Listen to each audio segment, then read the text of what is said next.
नमस्कार दोस्तों, इस वीडियो में देखने वाले हैं क्लास 10th का इंटरनेट मॉडल पेपर हिंदी का सेट 4 का सब्जेक्टिव क्वेश्चन। ठीक है, चलिए क्वेश्चन की तरफ बढ़ते हैं। हमारा पहला क्वेश्चन है, निम्नलिखित गद्यांशों में से किसी एक को पढ़कर नीचे दिए गए प्रश्नों के उत्तर दें। प्रत्येक प्रश्न 2 अंकों का है। भारतवर्ष में कभी भी भौतिक वस्तुओं के संग्रह को महत्व नहीं दिया गया।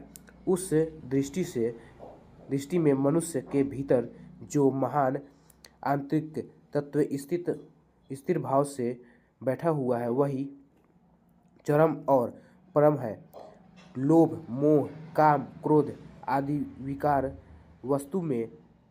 मनुष्य में स्वाभाविक रूप से विद्यमान रहते हैं, पर उनको प्रधान शक्ति मान लेना और अपने मन और बुद्धि को उन्हीं के इशारे पर छोड़ देना बहुत निष्क्रिय आचरण है। भारतवर्ष में कभी भी इनको महत्व नहीं दिया गया। इन्हें सदा स्वयं के बंधन में बांध कर रखने का प्रयत्न किया है, परंतु भूख की उपेक्षा नहीं की जा सकती, बीमार के लिए दवा की उपेक्षा नहीं की जा सकती, गुमराह को ठीक रास्ते पर ले जाने के उपायों की अपेक्षा नहीं की जा सकती। हुआ यह कि इस देश में कोटि कोटि दरिद्रजनों की हीन अवस्था को दूर करने के लिए अनेक कायदे कानून बनाए गए, जो कृषि, उद्योग, वाणिज्य, शिक्षा और स्वास्थ्य की स्थिति को अधिक उन्नत और सुचारू बनाने के लिए लक्ष्य से प्रेरित है। अपने आप के यह लक्ष्य बहुत ही उत्तम है, परंतु किन लोगों को इन कार्यों में लगना है, उनका मन हमेशा पवित्र नहीं होता। प्रायः ही वे लक्ष्य भूल जाते हैं और अपनी ही सुख सुविधा की ओर ज़्यादा ध्यान देने लगते हैं। व्यक्ति चित्त हमेशा आदर्शों द्वारा चालित नहीं होता। जैसा क्वेश्चन है, भारतवर्ष में क्या चरम और परम है? मनुष्य के भीतर जो महान अंतिम तत्व स्थिर भाव से बैठा हुआ है वही भारतवर्ष की दृष्टि में चरम और परम है। कौन सा आचरण निष्क्रिय है? मोह, लोभ और काम, क्रोध जैसे विकारों को प्रधान शक्ति मान लेना और अपने मन तथा वृद्धि को उन्हीं के इशारे पर छोड़ देना बहुत निष्क्रिय आचरण है। क्वेश्चन है अगला, किन किन चीज़ों की उपेक्षा नहीं की जा सकती? भूख की उपेक्षा, बीमार के लिए दवाई की उपेक्षा और गुमराह को ठीक रास्ते पर ले जाने की उपायों की उपेक्षा नहीं की जा सकती। भारतवर्ष में अनेक कायदे कानून क्यों बनाए गए? देश में कोटि कोटि दरिद्रजनों की हीन अवस्था को दूर करने और कृषि, उद्योग, वाणिज्य, शिक्षा तथा स्वास्थ्य की स्थिति को अधिक उन्नत और सुचारू बनाने के लिए अनेक कायदे कानून बनाए गए। किन लोगों का मन हमेशा पवित्र नहीं होता? जिन लोगों को दरिद्रजनों की सेवा और उन्नति के कार्यों में लगना है, उनका मन हमेशा पवित्र नहीं होता, क्योंकि वे प्रायः लक्ष्य भूलकर अपनी ही सुख सुविधा की ओर ध्यान देने लगते हैं। अगला गद्यांश है, आज से करीब 116 साल पहले 11 दिसंबर 1893 को स्वामी विवेकानंद ने शिकागो पार्लियामेंट ऑफ रिलीजन में भाषण दिया था। उसे आज भी दुनिया भुला नहीं पाती। इसे रोमा रोलोव ने ज्वाला की जबान बताया था। इस भाषण से दुनिया के तमाम पंथ आज भी सबक ले सकते हैं। इस भाषण ने पश्चिम में भारत की एक ऐसी छवि बना दी जो आज़ादी से पहले और उसके बाद सैकड़ों राजदूत मिलकर भी नहीं बना सके। स्वामी विवेकानंद के एक भाषण के बाद भारत को एक अनोखी संस्कृति के देश के रूप में देखा जाने लगा। अमेरिकी प्रेस ने विवेकानंद को एक धर्म संसद की महानतम विभूति बताया था। अमेरिका प्रेस ने विवेकानंद के बारे में लिखा था, उन्हें सुनने के बाद हमें महसूस हो रहा है कि भारत जैसे एक प्रबुद्ध राष्ट्र के मिशनरियों को भेजकर हम कितनी बड़ी मूर्खता कर रहे थे। जब शिकागो धर्म संसद में पहले दिन अंत में विवेकानंद संबोधन के लिए खड़े हुए और उन्होंने कहा, अमेरिका के भाइयों और बहनों, तो तालियों की जबरदस्त गड़गड़ाहट के साथ उनका स्वागत हुआ। उन्होंने यह कहकर सभी श्रोताओं को अंतर्मन को छू लिया कि हिंदू तमाम पंथों को सर्वशक्तिमान की खोज के प्रयास के रूप में देखते हैं।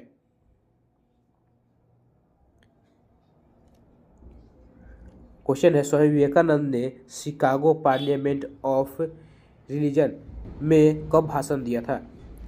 स्वामी विवेकानंद ने 11 सितंबर 1893 को शिकागो पार्लियामेंट ऑफ रिलीजन में भाषण दिया था। रोमा रोलोव ने स्वामी विवेकानंद के उस भाषण के बारे में क्या कहा था? रोमा रोलोव ने स्वामी विवेकानंद के उस भाषण को ज्वाला की जबान बताया था। भारत को एक अनोखी संस्कृति के देश के रूप में कब देखा जाने लगा? स्वामी विवेकानंद के शिकागो भाषण के बाद भारत को एक अनोखी संस्कृति के बाद देश के रूप में देखा जाने लगा। अमेरिका मीडिया ने स्वामी विवेकानंद के संबंध में कैसी टिप्पणी की? अमेरिकी प्रेस ने उन्हें धर्म संसद की महानतम विभूति बताया और लिखा कि भारत जैसे प्रबुद्ध राष्ट्र के मिशनरियों को भेजना एक बड़ी मूर्खता थी।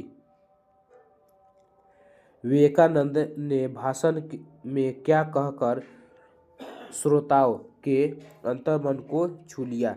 उन्होंने श्रोताओं को अमेरिका के भाइयों और बहनों कहकर संबोधित किया और यह कहा कि हिंदू तमाम पंथों को सर्वशक्तिमान की खोज के प्रयास में देखते हैं, जिससे उन्होंने सबका मन जीत लिया। दूसरा नंबर क्वेश्चन है, निम्नलिखित गद्यांशों में से किसी एक को पढ़कर नीचे दिए गए प्रश्नों के उत्तर दे। प्रत्येक प्रश्न 2 अंकों का है। कहानी अपनी कथा वस्तु के कारण संसार की प्राचीनतम विधा है। गल्प, कथा, आख्यायिका, कहानी, इन अनेक नामों से अख्यात विख्यात कहानी का इतिहास विविध कोणीय है। युगांतर के साथ कहानी में परिवर्तन हुए हैं और इनकी परिभाषा भी बदली है। कहानी का रंगमंच संस्करण है एकांकी। इसी तरह उपन्यास का रंगमंच संस्करण है नाटक। लेकिन उपन्यास और कहानी अलग अलग है। कहानी में एकांकित प्रभाव होता है। उपन्यास में सामग्री प्रभाववृत्ति होती है। कहानी को बुलबुला और उपन्यास को प्रवाह माना गया है। कहानी टॉर्च लाइट है, किसी एक बिंदु पर वस्तु को प्रकाशित करती है। उपन्यास दिन के प्रकाश की तरह शब्दों को समान रूप से प्रकाशित करता है। कहानी में एक और एक घटना ही होती है। उपन्यास में प्रमुख और गौण कथाएं होती है। कहानी सूत्रपद की तना की तरह है, आरंभ होते ही समाप्ति का सम विषम उपस्थित हो जाता है। उपन्यास शास्त्रीय संगीत का आलाप है। आलाप में आधी रात गुजर जाती है कुछ लोग दर्शक सीढ़ा में सो जाते हैं, कुछ घर लौट जाते हैं, पर कहानी शुरू हो गई तो पढ़ने वाले को खत्म तक पढ़ने को लाचार कर देती है। चाहे परोसा गया खाना ठंडा हो या डाकिये दरवाजे पर खड़ा हो, कहानी प्रमुख हो जाती है। उपन्यास पुस्तक से निकलकर पाठक के साथ शयनालय, शयनगृह, चौहट्टा, सड़क सब जगह पहुंच जाता है। कहानी अन्य किन नामों से आख्यात विख्यात है? कहानी अन्य नामों से गल्प, कथा और आख्यायिका के रूप में आख्यात विख्यात है। कहानी और उपन्यास में मुख्य अंतर क्या है? कहानी में एकांकी प्रभाव होता है और प्रायः एक ही मुख्य घटना होती है, जबकि उपन्यास में समग्र प्रभाव होता है तथा उसमें प्रमुख और गौण अनेक कथा होती है। उपन्यास पुस्तक से निकलकर पाठ के साथ कहाँ चला जाता है? उपन्यास पुस्तक से निकलकर पाठ के साथ शयनास, शयनगृह और चौहट्टा, सड़क आदि स्थानों पर चला जाता है। कहानी पाठक को किस प्रकार लाचार कर देती है? कहानी शुरू हो जाने पर पाठक को अंत तक पढ़ने के लिए लाचार कर देती है, चाहे खाना ठंडा हो जाए या डाकिया दरवाजे पर खड़े हो। संसार की प्राचीनतम विधा कहानी क्यों है? कहानी संसार की प्राचीनतम विधा इसलिए है क्योंकि कथा वस्तु के रूप में इसका अस्तित्व बहुत प्राचीन समय से रहा है और यह विभिन्न नामों से प्रचलित रही है। अगला गद्यांश है, आज से 100 वर्ष पूर्व महात्मा करमचंद ने शिक्षा के परिवर्तन पर मंथन किया था। उन्होंने शिक्षा पर विश्लेषण केवल विद्यालय, पुस्तक तथा परीक्षा तक ही सीमित रखकर नहीं किया था, अपितु उन्होंने भारत की स्थिति पर विचार करते प्राचीन सभ्यता और संस्कृति को परखने का माध्यम बनाया था। ऐसा नहीं है कि उन्होंने प्रत्येक विचार से सभी सहमत हो, पर सभी इस बात पर सहमत है कि उनके विचारों में समग्रता, ईमानदारी, स्पष्टता तथा भविष्य निर्माण की दृष्टि थी। प्रसिद्ध टिप्पणीकार जगमोहन सिंह राजपूत ने लिखा है कि भारत में अनेक शिक्षाविद तथा नीति निर्धारक जब गांधी के हिंद स्वराज में दिए गए विचारों तथा बाद में बुनियादी शिक्षा तथा नए तालीम पर के विचार के मुख चुराते हैं, तब यह स्पष्ट हो जाता है कि वे महात्मा गांधी विचारों की गतिशीलता को या तो समझ नहीं पा रहे हैं या समझना नहीं चाहते। हिंद स्वराज पुस्तक 1909 में लिखी गई। महात्मा गांधी पहली बार 1888 में विदेश के लिए रवाना हुए थे।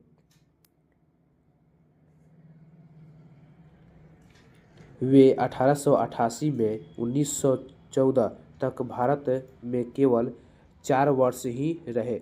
गोपाल कृष्ण गोखले ने महात्मा गांधी को सलाह दी थी कि उन्हें भारत भ्रमण कर देश की परिस्थितियों से परिचित होना चाहिए। इस सलाह के पूर्व ही गांधी जी ने हिंद स्वराज नामक पुस्तक लिखी थी।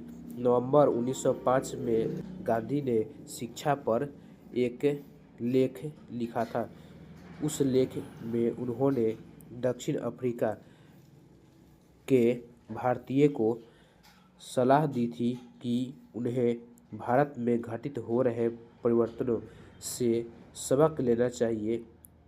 सब समय गांधी अंग्रेजी एवं गुजराती में इंडियन ओपिनियन नामक अखबार लिखा करते थे। वे भारत की सारी घटनाओं से परिचित थे।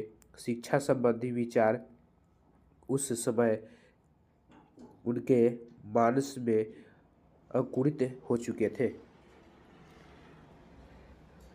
उस लेख में उन्होंने कहा था कि भारतीयों का यह कर्तव्य बनता है कि शिक्षा प्रसार के लाभों पर परिचित हो और सभी सरकार आगे नहीं आती है तो वे स्वयं आगे आकर भारतीय बच्चों की शिक्षा का प्रबंध करें। क्वेश्चन है, हिंद स्वराज की रचना कब हुई एवं इस लेख में महात्मा गांधी ने भारतीयों से क्या कहा था? हिंद स्वराज की रचना 1909 ईस्वी में हुई थी। इस लेख में महात्मा गांधी ने भारतीयों से कहा था कि वे शिक्षा प्रसार के लाभों से परिचित हो और यदि सरकार आगे न आए तो स्वयं आगे बढ़कर भारतीय बच्चों की शिक्षा का प्रबंध करें। अगला क्वेश्चन है, महात्मा गांधी को गोपाल कृष्ण गोखले ने कैसी सलाह दी थी? गोपाल कृष्ण गोखले ने महात्मा गांधी को सलाह दी थी कि वे भारत भ्रमण कर देश की परिस्थितियों से भली भांति परिचित हो। अगला क्वेश्चन है, भारत में अनेक शिक्षाविद महात्मा गांधी के शिक्षा संबंधी विचारों से क्यों सहमत नहीं है? भारत में अनेक शिक्षाविद महात्मा गांधी के शिक्षा संबंधी विचारों से इसलिए सहमत नहीं है क्योंकि वे गांधी जी के विचारों की गतिशीलता को या तो समझ नहीं पा रहे थे या समझना नहीं चाह रहे थे। अगला क्वेश्चन है, महात्मा गांधी ने नवंबर 1905 में अपने लेख में दक्षिण अफ्रीका में रह रहे भारतीयों से क्या कहा था? नवंबर 1905 में अपने लेख में महात्मा गांधी ने दक्षिण अफ्रीका में रह रहे भारतीयों से कहा था कि वे भारत में हो रहे परिवर्तनों से सबक लें और शिक्षा के महत्व को समझें। शिक्षा के संबंध में महात्मा गांधी की धारणा क्या थी? शिक्षा के संबंध में महात्मा गांधी की धारणा थी कि शिक्षा केवल पुस्तक और परीक्षा तक सीमित नहीं होनी चाहिए बल्कि उसका उद्देश्य व्यक्ति का समग्र विकास और राष्ट्र निर्माण होना चाहिए। अगला क्वेश्चन है, निम्नलिखित में से किसी एक विषय पर दिए गए संकेत बिंदु के आधार पर लगभग 250 से 300 शब्दों में निबंध लिखिए। दहेज प्रथा एक अभिशाप, प्रदूषण, स्वतंत्रता दिवस, कंप्यूटर आज की ज़रूरत, खेल का महत्व। हमने लिखा है यहाँ पे प्रदूषण। प्रदूषण पे पहला है बिंदु भूमिका।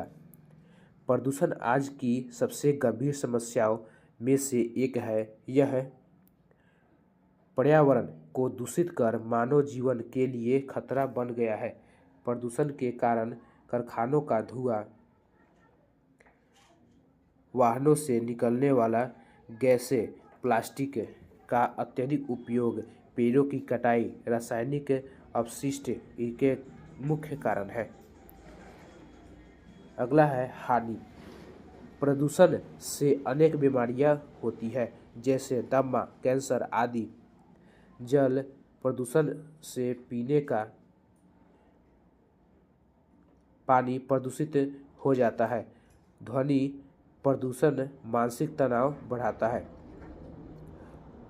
उपाय, पेड़ लगाना, प्लास्टिक का कम उपयोग, स्वच्छ ऊर्जा का उपयोग और जन जागरूकता फैलाना आवश्यक है। उपसंहार, यदि समय रहते प्रदूषण का नियंत्रण नहीं किया गया तो मानव जीवन संकट में पड़ जाएगा। अगला क्वेश्चन है, परीक्षा की तैयारी का वर्णन करते हुए अपनी माता के पास एक पत्र लिखें अथवा पाठ्यक्रम में हो रहे बदलाव के संबंध में छात्रों के बीच होने वाले संवाद लिखें। तो सबसे पहले लिखना है आदरणीय माता जी, सादर प्रणाम। यहाँ मैं कुशल हूँ, मेरी परीक्षा निकट है, इसलिए मैं प्रतिदिन नियमित रूप से पढ़ाई कर रहा हूँ, सभी विषय का पुनरावर्तन कर रहा हूँ और समय सारणी बनाकर तैयारी कर रहा हूँ। अध्यापकों का भी मार्गदर्शन मिल रहा है। आप चिंता न करें, मुझे आशा है कि मैं अच्छे अंक प्राप्त कर पाऊँगा। उसके बाद नीचे लिख रहा है आपका आज्ञाकारी पुत्र, उसके बाद में अपना यहाँ पे नाम। ठीक है। अगला क्वेश्चन है लिखित में से किन्हीं 5 प्रश्नों के उत्तर 20 से 30 शब्दों में लिखिए। जातिवाद के पोषक उसके पक्ष में क्या तर्क देते हैं? जातिवाद के पोषक कहते हैं कि इससे समाज में व्यवस्था और परंपरा बनी रहती है। खोखा किन मामलों में अपवाद था? खोखा पढ़ाई में कमजोर होते हुए भी व्यवहार में विनम्र और ईमानदार था, इसलिए वह अपवाद था। मनुष्य बार बार नाखून क्यों काटता है? मनुष्य स्वच्छता और सौंदर्य बनाए रखने के लिए बार बार नाखून काटता है। अगला क्वेश्चन है ला सागुज क्या है और वह कहाँ स्थित है? ला सागुज फ्रांस की एक ऐतिहासिक जेल है। वाणी कब विष के समान हो जाती है? जब वाणी से कूट, अपमानजनक और आहत करने वाले शब्द निकाले जाए तब यह विष समान हो जाती है। संधि की परिभाषा लिखें। 2 वर्णों के मेल से होने वाले परिवर्तन को संधि कहते हैं। माँ मंगू को अस्पताल में क्यों नहीं भर्ती कराना चाहती थी? माँ मंगू को अस्पताल में इसलिए भर्ती नहीं कराना चाहती थी क्योंकि उसे अस्पताल पर विश्वास नहीं था। लक्ष्मी कौन थी? उसका घर कहाँ था? लक्ष्मी एक गरीब स्त्री थी, उसका घर गांव में था। परमात्मा का ज्ञान किसके लिए सबसे ज़्यादा आवश्यक है? परमात्मा का ज्ञान प्रत्येक मनुष्य के लिए आवश्यक है। गांधी जी बुनियादी शिक्षा किसे कहते हैं? गांधी जी बुनियादी शिक्षा उसे कहते हैं जो श्रम और व्यवहारिक ज्ञान पर आधारित हो। निम्नलिखित प्रश्नों में से किसी एक प्रश्न का उत्तर लिखिए। जनतंत्र का जन्म कविता का मूल भाव क्या था? स्पष्ट कीजिए। दूसरा है अथवा बिरजू महाराज के जीवन में सबसे दुखद समय कब आया? उससे संबंधित प्रसंग का वर्णन कीजिए। जनतंत्र का जन्म कविता का मूल भाव यह है कि जनता की शक्ति सर्वोपरि होती है। जब जनता अन्याय और अत्याचार के विरुद्ध खड़े होती है तब जनतंत्र की स्थापना होती है। यह कविता स्वतंत्रता, समानता और अधिकारों के महत्व को दर्शाती है। कवि बताता है कि जनतंत्र जनता की एकता और जागरूकता से जन्म लेता है। इससे शासक नहीं बल्कि जनता की सर्वोच्च होती है। अगला है, यह टाइपिंग मिस्टेक है। बिरजू महाराज के जीवन का सबसे दुखद समय तब आया जब उनके परिवार पर संकट टूट पड़ा। आर्थिक कठिनाइयों और पारिवारिक समस्याओं ने उन्हें गहरे दुख में डाल दिया। उस समय उन्हें अपनों का साथ भी कम मिला, फिर भी उन्होंने धैर्य और साहस नहीं छोड़ा। कठिन परिस्थितियों का सामना करते हुए उन्होंने अपनी आत्मबल से जीवन को आगे बढ़ाया। यह प्रसंग हमें सिखाता है कि विपरीत परिस्थितियों में भी हिम्मत नहीं हारनी चाहिए। इस वीडियो में इतना ही। अगर आपको यह वीडियो अच्छा लगा हो तो लाइक कर दीजिएगा, कमेंट कर दीजिएगा और इस चैनल पे नए हो तो आप सब्सक्राइब कर दीजिएगा। मिलते हैं अगले वीडियो में, तब तक के लिए धन्यवाद।